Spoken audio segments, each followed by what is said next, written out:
400 seat എന്ന് പ്രധാനമന്ത്രി നരേന്ദ്രമോദി ബി.ജെ.പിക്ക് ലക്ഷ്യം പ്രഖ്യാപിച്ച ഈ തെരഞ്ഞെടുപ്പിൽ കോൺഗ്രസ് എത്ര നേടാൻ ആഗ്രഹിക്കുന്നു? ഒരു പ്രധാനപ്പെട്ട ചോദ്യമാണത്. കോൺഗ്രസ് അതിന്റെ ചരിത്രത്തിലെ ഏറ്റവും കുറവ് സീറ്റിലാണ് ഇത്തവണ മത്സരിക്കുന്നത് എന്നതാണ് ഏറ്റവും പ്രധാനപ്പെട്ട ഒരു വസ്തുത. ആകെയുള്ള 543 സീറ്റുകളിൽ പകുതിയും മറ്റു പാർട്ടികൾക്ക് വിട്ടു നൽകിയിരിക്കുകയാണ് ഇത്തവണ കോൺഗ്രസ്. ഒറ്റയ്ക്ക് ജയിക്കാനാവില്ല എന്ന യാഥാർത്ഥ്യം തിരിച്ചറിഞ്ഞുള്ള നീക്കമാണ് കോൺഗ്രസ് ഇത്തവണ നടത്തിയത്. ഒരു കാലത്ത് 400-ലധികം സീറ്റുകൾ നേടി തലയെടുപ്പോടെ രാജ്യം ഭരിച്ച പാർട്ടി ഇന്ന് അതിജീവനത്തിന്റെ പാതയിലാണ്. ഇക്കുറി ജയസാധ്യതയുള്ള മണ്ഡലങ്ങളിൽ മാത്രം മത്സരിച്ച് 2014-ലും 2019-ലും നേരിട്ട തിരിച്ചടി മറികടക്കാനാണ് കോൺഗ്രസിന്റെ നീക്കം.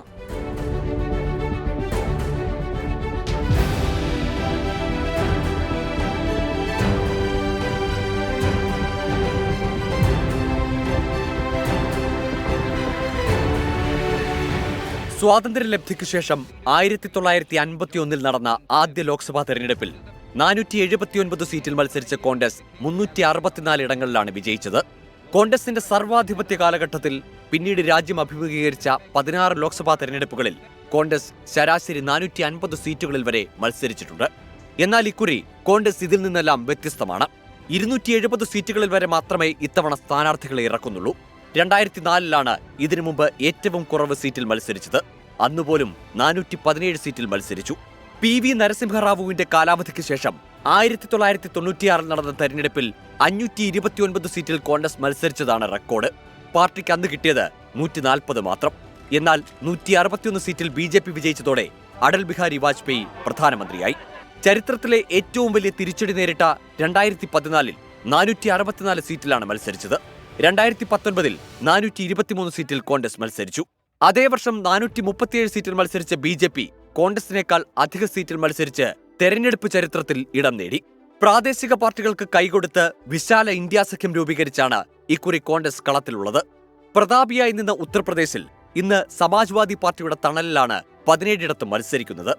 RJDയുമായി കൈകൊടുത്ത ബീഹാറിൽ 9 സീറ്റിലും ബംഗാളിൽ ഇടതു പാർട്ടികളുമായുള്ള ധാരണയിൽ 12 മഹാരാഷ്ട്രയിൽ ഉദ്ധവ് താക്കറെയുമൊത്ത് 16 മത്സരിക്കുന്നു. ഡൽഹിയിൽ ആം ആദ്മി പാർട്ടിയുമായുള്ള ധാരണയിൽ 3 കോൺഗ്രസ് മത്സരിക്കുന്നത്. BJPയുമായി നേരിട്ട് ഏറ്റുമുട്ടുന്ന സീറ്റുകളാണ് കോൺഗ്രസിനെ സംബന്ധിച്ച് നിർണായകം. ഈ സീറ്റുകൾ ലക്ഷ്യം വെച്ചാണ് സഖ്യവുമായി തന്ത്രങ്ങൾ മെനഞ്ഞ് ചരിത്രത്തിലെ ഏറ്റവും വലിയ വിട്ടുവീഴ്ചയ്ക്ക് കോൺഗ്രസ് തയ്യാറായത്. പ്രാദേശിക പാർട്ടികൾക്ക് സ്വാധീനമുള്ള സംസ്ഥാനങ്ങളിൽ വോട്ടുകൾ ഭിന്നിക്കാതെ അവരെ പിന്തുണച്ച് BJP വിരുദ്ധ വോട്ടുകൾ ഏകീകരിക്കുകയാണ് കോൺഗ്രസിന്റെ ലക്ഷ്യം. ഈ വിട്ടുവീഴ്ച ദൗർബല്യമായിട്ടല്ല, പകരം ജനാധിപത്യം സംരക്ഷിക്കാൻ വേണ്ടിയുള്ള പോരാട്ടത്തിൽ പക്വമായ രാഷ്ട്രീയ നിലപാടായിട്ടാണ് കോൺഗ്രസ് വിലയിരുത്തുന്നത്. ഡൽഹിയിൽ നിന്ന് നിതിൻ അംബുജൻ, 24.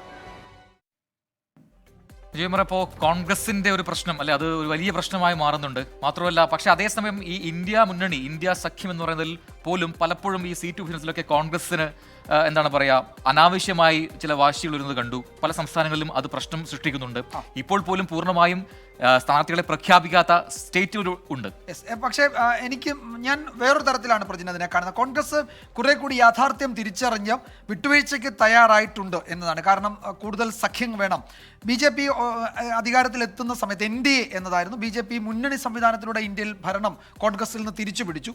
അന്ന് കോൺഗ്രസ് ആ യാഥാർത്ഥ്യം മനസ്സിലാക്കാൻ വൈകി. കേരളത്തിലെ ചില മുതിർന്ന നേതാക്കളുടെ പിടിവാശിയെ പറ്റിയൊക്കെ അന്ന് ഡൽഹിയിൽ വലിയ സംസാരം ഉണ്ടായിരുന്നു. അപ്പോൾ ഇത്തവണ കുറെ കൂടി യാഥാർത്ഥ്യ ബോധത്തോടെ കോൺഗ്രസ് പ്രാദേശിക പാർട്ടികളെ ഒപ്പം ചേർത്തു, അങ്ങനെ വിട്ടുവീഴ്ചയ്ക്ക് തയ്യാറായി. അത് പ്രതിപക്ഷ കൂട്ടായ്മയിൽ വളരെ പോസിറ്റീവായ ഒരു നീക്കം എന്ന മട്ടിൽ കൂടി കാണുന്നുണ്ട്. ഞാൻ ആ മട്ടിലാണ് അതിനെ കാണുന്നത്. അത് തന്നെയാണ് വേണ്ടത്. കാരണം ഈ പറയുന്നത് പോലെ ആ യാഥാർത്ഥ്യം മനസ്സിലാക്കി. പക്ഷെ അപ്പോഴാണ് ഈ പറയുന്ന ഫണ്ട് ഇല്ല എന്നൊരു പ്രശ്നം പാർട്ടിയെ വല്ലാതെ അങ്ങ് ഉലച്ചു കളയുന്നത്. അതിൽ ഇപ്പോൾ എന്ത് ചെയ്യും എന്നതൊരു ചോദ്യമായിട്ട് നേതാക്കളിൽ നിൽക്കുന്നുണ്ട്. അപ്പം നമ്മുടെ സ്ഥിരം പ്രേക്ഷകരെല്ലാം എത്തിയിട്ടുണ്ട്. എല്ലാവരും നമ്മുടെ ഗുഡ് ഈവനിങ് പറയുന്നുണ്ട്. അപ്പം തുടരുക, ഒരുപാട് സെഗ്മെന്റുകൾ ബാക്കിയുണ്ട്.